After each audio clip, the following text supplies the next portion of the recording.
투자자의 입장에서 빠르고 정확한 시황을 전달드릴 최경진의 퀵 시황입니다. 몇 구독자분께서 자막을 달아달라는 요청이 있었는데요. PD님, 자막 좀 달아주시면 안 될까요? 저희가 당일 시황을 가능한 빨리 전달드리는 것을 목표로 하고 있습니다. 자막을 달면 편집에 시간이 좀 많이 걸려서 당일 시황을 올리기가 좀 어려운 부분이 있습니다. 네. 그럼 저희가 보다 좋은 내용으로 친절하게 그리고 세밀하게 설명드리도록 하겠습니다. 오늘 시황 바로 알아보도록 하겠습니다. 미국 증시가 상승한 특별한 이유가 있을까요? 어제 미국 시장은 금리가 일단 1.6% 밑으로 내려오면서 좀 금리가 안정화됐다라는 그런 부분이 있고요. 그리고 백악관에서 그 인플레 리스크를 알고 있고 거기에 대해서 예의주시하고 있다. 이런 내용이 인플레에 대한 어떤 우려를 약간 덜었던 것 같고요. 그리고 오늘하고 내일 연방준비제도 회의가 있기 때문에 거기서 이 장기금리를 낮출 수 있는 그런 방법을 쓰지 않을까라는 그런 의견도 있고 뭐 쓰지 않는다라는 의견이 있는데 좀 관망하는 그런 입장이 있었던 것 같습니다. 근데 아무래도 금리가 내려오니까 기술주들이 올라서 오른 것도 있고요. 골드만삭스도 어제 그 미국의 성장률을 6.9%에서 8%로 1.2%를 높였습니다. 1.2%를. 이렇게 그 경제 성장률을 급격하게 올릴 수 있다라는 거는 뭔가 확실한 뭔가가 있다라는 얘기거든요. 그렇기 때문에 뭐 금리가 조금이라도 안정되면 시장이 바로바로 이렇게 반응을 해주는 것 같습니다. 어제 우려하셨던 폭스바겐의 각형 배터리 선언으로 오늘 배터리 업계가 출렁였습니다. 도대체 왜 중국 기업을 선택한 것인지 그리고 또 어떻게 대처해야 될지 궁금합니다. 어제 9시부터 유튜브로 그 폭스바겐이 파워데이라는 거를 진행을 했는데요. 뉴스로 보면 중국을 선택한 게 아니고 각형 배터리를 선택을 한 거고 그리고 자체 생산 쪽으로 앞으로 계속 진행할 것이다 라고 했습니다. 일단 2023년까지는 지금 현재 계약된 배터리를 공급을 받고 그 이후부터 점진적으로 각형 배터리를 늘려가겠다. 근데 많은 분들이 각형 배터리는 중국에서 만드는 아주 기술이 낙후된 배터리라고 생각을 하시는데요. 오늘 배터리 관련된 뉴스가 거의 장중에 수십 개가 올라왔습니다. 그만큼 그 좀 화두가 됐던 문제인데 뭐 자세하게 각형은 뭔지, 원통형은 뭔지, 그리고 파우치형은 뭔지 이렇게 자세하게 설명하고 장단점도 이렇게 설명해 놓은 기사들이 많았는데요. 일단 각형은 장점은 안정성입니다. 자동차에 배터리가 실리면 자동차는 운행하면서 충격이 가해지거든요. 그러면 배터리의 안정성이 상당히 중요한데요. 일단 안정성이 좀 뛰어나지만 이게 무겁고 그리고 고용량으로 만들 수가 없기 때문에 그게 단점으로 지적된 거였죠. 근데 중국에서는 CATL이라는 회사가 이 각형 배터리를 만드는데요. 중국의 그 자동차를 팔기 위해서는 보통 중국이 원하는 배터리를 탑재해야 하는 경우가 많거든요. 그동안 우리나라 배터리를 탑재한 전기차에 보조금을 지급을 해주지 않고 우리나라 배터리 진입을 막았었는데 당연히 중국 입장에서는 지금 현재 배터리 기술이 우리나라보다 처져 있죠. 파우치형을 못 만들지 않습니까, 지금? 네. 그래서 배터리 기술적으로 보면 우리나라가 앞서 있지만 안정성 때문에 그런 각형을 선택하지 않았나라고 생각할 수도 있고 폭스바겐 입장에서는 폭스바겐 그룹이라는 게 폭스바겐이라는 차를 만드는 것도 있지만 그 밑에 아우디도 있고요. 포르쉐도 있고요. 자동차 회사가 여러 개가 더 있어요. 근데 중국에서는 아우디가 많이 팔리죠. 중국에다가 자동차를 많이 팔기 위해서는 중국이 원하는 배터리를 탑재를 선호할 수 있다라는 거죠. 물론 그런 구체적인 답변은 없었지만 내용을 유추해 볼 수 있다라는 거죠. 배터리가 일단 뭐 각형이라는 그런 배터리가 선택되면서 우리나라 오늘 주가 그 배터리 3사가 다 약세였는데 특히 한 개 회사가 좀 심각하게 많이 좀 빠지는 모양새가 나왔습니다. 외국인들은 그 회사만을 집중을 매도했고요. 기관들은 두 개 회사를 매도를 했는데 오늘 매도 물량은 그렇게 많지는 않았습니다. 외국인과 기관이 합해서 한 5천억 정도 그 정도 매도만 나왔었는데 배터리에 대해서 댓글이 조금 달려가지고 제가 배터리 부분의 애널리스트는 아닌데 이 부분이 워낙 중요한 부분이고 그리고 제가 이게 기술도 모르고 설명하면 납득하기 어려우시니까 간략하게만 제가 설명을 드리겠습니다. 우리나라 배터리는 3원계 배터리를 쓰는데요. 니켈, 코발트, 망간으로 구성된 배터리를 쓰죠. 최근에는 안정성 때문에 알루미늄이 들어가는 NCA, 니켈, 코발트, 알루미늄이라는 배터리도 만들고 있습니다. 근데 최근에 SK 측에서 만든 배터리는 그 밀도를 조금 조정해서 최초로 또 개발한 배터리도 있고요. 그리고 제가 그 배터리 업체에 투자한 건 2017년도에 LG 쪽을 먼저 투자를 했었는데요. 그때 나왔던 뉴스는 LG가 파우치형을 처음 개발해서 아이폰에 독점 공급을 하게 됐습니다. 그 파우치형이 중요한 이유는 전자제품을 설계할 때 배터리의 위치가 상당히 중요한데요. 이 배터리를 먼저 정해야만이 이 전자제품을 설계를 할 수 있습니다.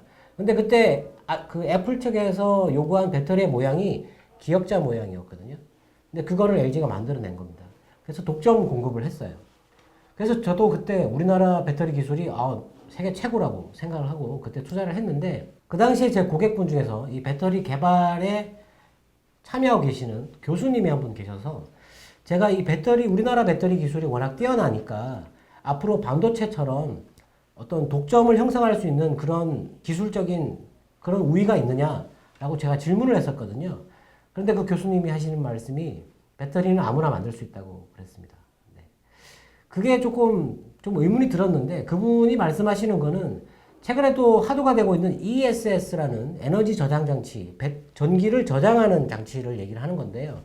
그 부분에 있어서는 우리나라처럼 그런 좋은 기술이 필요가 없다라는 거죠. 왜냐하면 ESS에 들어가는 배터리는 그냥 땅속에 묻으면 되기 때문에 부피가 커도 상관없고 무거워도 상관없다라는 거죠. 그렇기 때문에 배터리 기술이 높은 기술이 요구되지 않는다. 근데 지금 현재는 자동차에 들어가는 배터리가 줄을 이루고 있기 때문에 기술이 아주 중요한데요. 최근에 자동차 화재가 많았었죠. 그렇죠. 전기차 화재가 있었고 오늘도 GM에서 자동차 화재에 대해서 예의주시하고 있다라는 뉴스가 있었는데요. 자동차에 배터리가 탑재되면 일단 화재로 연결될 수 있는 위험성이 있기 때문에 자동차 회사들은 이걸 리콜을 했을 때 비용이라든지 아니면 화재가 발생해서 법적 책임을 진다든지 이런 문제가 발생할 수 있습니다. 왜 그러냐면 도요타도 그 예전에 그 미국에서 그 에어백 사고가 있었죠. 불량 에어백 사고가 있어가지고 그런 사고가 발생하면 그 제조업체들이 아주 엄청난 금액을 물어야 돼요. 벌금으로. 그런 부분이 있기 때문에 그 자동차 업체들은 안정성에 상당히 신경을 써야 되고 최근에 하필 또 그런 뉴스가 나왔기 때문에 폭스바겐을 결정하는데 좀 영향을 주지 않았을까 싶기도 하고요. 그리고 오늘 또 그 지금 소송 중인 국내 두 회사에 대한 그 소송 얘기가 뉴스로 또 많이 나왔습니다. 서로 이렇게 책임을 미루는 듯한 그런 얘기가 있었는데 뭐 그런 것도 영향을 주지 안 줬다라고 얘기하기는 좀 그렇지만 뭐 일부 좀 영향을 주지 않았을까도 싶고요. 네. 그래서 배터리가 제가 3원계를 얘기하다가 다른 데로 넘어갔는데 일단 우리나라는 3원계를 만들고 있고요. 중국은 3원계가 60% 정도 차지하고 있고 그 다음에 리튬 인산 처리라고 하는 두 가지 요소로만 만든 배터리가 40% 정도 차지하고 있습니다. 근데 최근에 중국의 배터리 설치 그 용량이 급증했는데 3원계는 급증했거든요. 1500% 정도 급증했고 이 2원계는 500% 정도. 근데 이걸 계속 한다라는 거죠. 이걸 왜 하냐면 이게 비용이 싸고 안전하기 때문에 하는 겁니다. 아마 배터리를 결정하는 데 있어가지고 높은 기술도 중요하지만 안정성도 워낙 중요하기 때문에 그리고 가격도 중요하죠. 이번에 폭스바겐이 그 파워데이에서 설명하면서 배터리 가격을 절반 이하로 가격이 높은 좋은 사양의 자동차는 배터리 가격을 30% 정도 절감을 추진하겠다라고 얘기를 했기 때문에 그래서 자체 생산한다라고 했습니다. 그렇기 때문에 이거는 중국을 선택한 문제가 아니고 이제 앞으로 자동차, 전기차를 만드는 회사들의 이 비용 절감 문제가 배터리에 집중될 수 있다라는 거죠. 작년 11월 달에 테슬라의 배터리 데이 때에도 그 일론 머스크가 배터리 가격을 반값으로 낮추겠다. 그거를 지금 연구하고 있고 거의 달성 가능해졌다. 뭐 이런 얘기를 했었거든요. 근데 우리나라 배터리 업체도 지금 기술 문제도 있지만 이런 비용 절감 문제가 있어야 됩니다. 올해 그 배터리 재료 중에서 리튬이 약 올해만 80% 이상 올랐고요. 코발트 가격은 60% 이상 올랐습니다. 그 2017년도에 코발트가 갑자기 가격이 뛰면서 콩고라는 나라가 조명이 됐었는데요. 그저께 뉴스였는지 중국이 지금 콩고에서 거의 코발트를 다 캐가고 있습니다. 지금 현재. 그런 원자재를 지금 배터리 회사들이 매점하면서 그 원자재 가격이 계속 오르고 있어요. 원자재 가격이 오르면 배터리 가격도 오를 수밖에 없거든요. 그 배터리 가격이 올라서 자동차에 납품을 하는데 이게 과연 지금 실적이 많이 나는지를 봐야 됩니다. 지금 배터리 3사의 그 사업 보고서를 보면 지금 공개되어 있는 거는 3분기, 작년 3분기까지만 공개되어 있는데 삼성은 지금 현재 그 배터리 매출이 전체 매출의 75% 정도, 76% 정도를 차지하고 있고요. 6조 정도를 매출을 기록을 했는데 영업이익은 1,200억 정도, 영업이익률은 2% 정도를 기록하고 있습니다. 그리고 LG 측은 매출이 한 38.9% 정도, 매출액은 한 8조를 넘어섰고요. 영업이익은 한 2,700억 정도 나와가지고 영업이익률은 3.3%를 기록하고 있습니다. 그리고 SK 쪽은 한 1조 정도의 매출을 기록했고 적자가 지금 3,100억 정도. 이 두 회사는 지금 아마 공장을 지금 계속 짓고 있기 때문에 비용 때문에 이런 그 낮은 영업이익률을 기록하고 있다고 보여지는데요. 얼마 전까지만 하더라도 배터리는 적자였습니다. 근데 이제 흑자로 막 접어들고 있는 상황에서 이런 악재가 나왔기 때문에 조금 심각하게 생각을 해봐야 되는 거죠. 투자한 비용이 있는데 그 비용을 다 해소하지 못했는데 지금 이게 더 이상 수주가 안 될 가능성이 있기 때문에 빨리 다른 대안을 찾아야 됩니다. 여기서 이제 경영자분들의 그런 능력이 나와야 되는데요. 오늘 주가가 빠진다고 해서 외국인과 기관이 파는데 개인들은 이제 매수를 하는 거죠. 보통 개인들은 그 낮은 가격에 매수를 걸어두기 때문에 주가가 빠지면서 매수가 체결되는 경우가 많은데요. 오늘 거래량이 조금 많았기 때문에 아마 추가적인 하락이 있을 수 있습니다. 그리고 너무 많이 빠지니까 외국인들도 매도를 약간 늦추는 그런 경향이 있을 수 있거든요. 그런데 지속적으로 빠질 수 있어요. 예. 왜냐하면 배터리는 현재를 보고 올라가는 게 아니고 미래를 보고 올라가는 산업이었습니다. 근데 미래가 불투명해졌기 때문에 주가 하락이 클 수밖에 없습니다. 최근 어떤 배터리 회사는 그 수익 가치라고 해서 PER이라고 하는데 그게 100배까지 올랐었거든요. 그렇기 때문에 배터리는 지금 잠시 떨어져 계시는 게 좋을 것 같고 대신 오늘 그 스웨덴의 노스볼트에 배터리 재료를 공급하는 회사들이 갑자기 부각되면서 급등했거든요. CMT 전고 도점제를 만드는 회사랑 실리콘 음극재를 만드는 회사 그런 회사들이 부각됐었고 그리고 관련 업체는 아니었지만 전지박 회사도 올랐고요. 네. 분리막은 지금 뭐 회사가 지금 거래될 만한 게 없어가지고 오르지는 않았는데 전해 액이라든지 뭐 그런 재료들을 만드는 회사들 그런 회사들을 지금 현재는 다시 보시는 게 낫지 않을까. 네. 만족한 설명이 될지 모르겠지만 일단 배터리 산업에 대해서는 지금 당분간은 조금 관망을 하시는 게 좋을 것 같습니다. 오늘 차량용 반도체를 생산하는 네덜란드의 NXP의 오스틴 공장이 다시 웨이퍼를 생산하고 있다 이런 보도가 있었어요. 자동차 섹터를 다시 관심 있게 봐야 할지 궁금합니다. 자동차 섹터는 자동차용 반도체가 부족해서 생산을 못하고 있다라는 뉴스 그리고 멕시코의 자동차 생산과 수출이 2달 연속 20% 이상 급감했다라는 뉴스 때문에 조금 기다린다고 봐야 되는데 중국의 자동차 판매량이 급증했지 않습니까? 그래서 판매가 이렇게 급하게 늘어나고 있기 때문에 자동차 업종을 이제 조금 봐야 되는데 지금 뭐 그 오스틴 쪽에 있는 그 자동차 반도체 생산하는 회사가 NXP 말고도 인피니온도 있고 뭐 여러 가지 회사가 있는데 한 개 회사가 뭐 생산한다고 해가지고 갑자기 뭐 좋아질 리는 없을 것 같고요. 어저께 GM의 실적이 그 실적 발표 뭐 같은 게 나왔었는데 영업이익률이 9%가 나왔어요. 이게 완성차 업체 중에서 영업이익률이 9%가 나오기가 정말 어렵거든요. 근데 9%가 나왔다라는 거는 앞으로 뭐 좋아질 수 있다. 뭐 이렇게 봐도 될 것 같고요. 뭐 자동차 업종은 2분기를 원래는 기다렸는데 지금 뭐 기다리지 않고 지금 진입한다고 하더라도 큰 부담이 없지 않을까 이렇게 볼 수도 있을 것 같습니다. 차량용 반도체 공급난에 이어 이제 모바일 반도체 공급도 부족하다 이런 뉴스들도 많아요. 이제 반도체 슈퍼 사이클이 예상된다라고 하는데 이 관점에 대해서는 어떻게 생각하시나요? 배터리에 이어서 반도체도 네. 짚고 넘어가야 할 부분이 있는데요. 반도체도 우리나라 언론에서 많이 슈퍼사이클이라고 많이 얘기를 했는데 지난번에도 제가 한번 말씀을 드렸지만 우리나라의 주력은 전 세계 반도체 공급량의 70%를 차지하고 있는 건 메모리 반도체고요. 비메모리 반도체가 지금 현재 부족한 겁니다. 그리고 비메모리 반도체는 대만에서 주로 생산하는 것들이거든요. 근데 자동차용 반도체는 특히 그 얼마 전에 코트라에서 그 자동차용 반도체 부족 현상에 대해서 자세하게 보고서를 냈어요. 거기에 보면 여러 가지 뭐 데이터들이 이렇게 나열되어 있고 한 가지 중요한 점은 자동차용 배터리는 마진율이 높지 않습니다.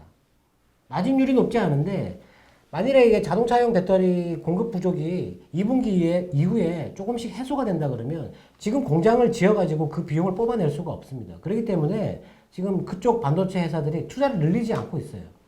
고민을 하고 있는데 투자를 늘릴 수가 없는 거죠. 마진이 너무 낮기 때문에 이걸 뽑아내는데 시간이 너무 많이 걸린다라는 겁니다. 그리고 잘못 투자했다가 이게 애물단지가 돼버릴 수도 있다라는 거죠. 그래서 뭐 이 부족 현상은 갑자기 해소되기가 지금 어렵다고 보는데 지금 대만의 TSMC와 삼성전자가 파운드리에서 지금 각축을 벌이는 쪽은 7나노, 5나노, 그리고 지금 3나노급까지 지금 개발에 들어가고 있는데 아주 기술이 높은 기술이 요구되는 그런 쪽입니다. 그거는 그 애플이나 뭐 인텔이나 아니면은 엔비디아 아니면 AMD 이런 CPU나 GPU를 만드는 회사들 그런 회사들이 요구하는 사양이고요. 이 자동차용 반도체는 20나노 이하. 그러니까 이 고사양보다는 조금 약간 저사양이라고 할 수 있죠. 예. 그 우리나라에 좀 작은 회사도 하나 그 쪽을 만들고 있긴 한데요. 그리고 그 웨이퍼라고 해서 반도체를 만드는 실리콘 이 둥근 판이 있거든요. 그게 300mm가 아니고요. 200mm짜리입니다. 근데 지금 그쪽으로 투자가 이루어지지 않는다면 수급난이 갑자기 해소될 수 없기 때문에 마진이 갑자기 뭐 높아지거나 그러지는 않겠지만 오늘 TSMC에서 반도체 가격을 30% 올린다라는 그런 뉴스도 있었어요. 근데 TSMC는 거기에 답변하지 않겠다라고 얘기를 했는데 부족이 일어나고 있기 때문에 가격을 올릴 수 있거든요. 대신에 투자는 하지 않고 계속 유지가 되는 거죠. 그러니까 이 시스템 반도체 쪽은 특정 반도체, 전력 반도체나 그런 시스템 반도체 쪽에서는 슈퍼 사이클이 라고 할 수 있는 그런 가격 급상승이 나올 수도 있고 일단 그쪽에서 마진이 많이 발생해가지고 그쪽에서 이익이 많이 날 수 있거든요. 그래서 그쪽은 얘기할 수 있는데 메모리 반도체 쪽은 슈퍼 사이클이라고 하기 어렵고요. 그리고 그쪽에서 지금 우리나라에서 지금 좀 의미 있는 이 시스템 반도체, 파운드리 쪽에 투자 결정이나 그런 뉴스들이 나오고 있지 않아요. 그 대형 회사들이 그쪽을 아직 투자를 고민하고 있는 단계라고 보여지는데요. 앞으로 뭐 반도체를 보게 된다면 이쪽 시스템 반도체 쪽을 봐야 됩니다. 오늘도 반도체가 좋았습니다. 배터리가 안 좋으니까 반도체가 좋았는데 반도체 장비, 반도체 소재 뭐 이런 쪽이 다 올랐어요. 오늘 특별하게 제가 한 회사를 봤는데 그 회사의 사업 보고서를 보니까 미국에 똑같은 제품을 만드는 회사가 있어요. 그리고 일본도 있는데 이 회사는 이미 일본의 기술을 3년 이상 앞질러 버렸습니다. 그리고 미국의 기술과 지금 이제 동등한 정도의 수준을 기록을 했다라고 자기들의 사업 보고서에 그렇게 썼어요. 그리고 진입 장벽이 2023년까지 신규 회사가 진입할 수 없다라는 평가를 받았습니다. 이런 게 정말 좋은 회사거든요. 이 회사가 오늘 많이 오르긴 했는데 그 미국에 있는 회사의 평가가 지금 40조 정도 되거든요. 근데 이 회사의 시가총액이 6천억입니다. 이런 회사들. 반도체를 보게 되면 이런 소재나 장비 중에서 진입 장벽이 정말 높은 그런 회사들을 보는 게 지금 좋지 않을까 싶습니다. 오늘도 투자자분들의 궁금증이 해소되었는지 모르겠습니다. 오늘은 배터리와 반도체만 얘기했는데 시간이 너무 많이 걸려가지고요. 이건 뭐 제가 하루 종일 얘기해도 다 하지 못할 것 같은데 그나마 궁금증이 조금이라도 해소됐기를 바라겠습니다. 네, 내일 더 좋은 내용 기대하면서 여기서 인사드리도록 하겠습니다. 지금까지 최경진의 퀵시황이었습니다. 감사합니다.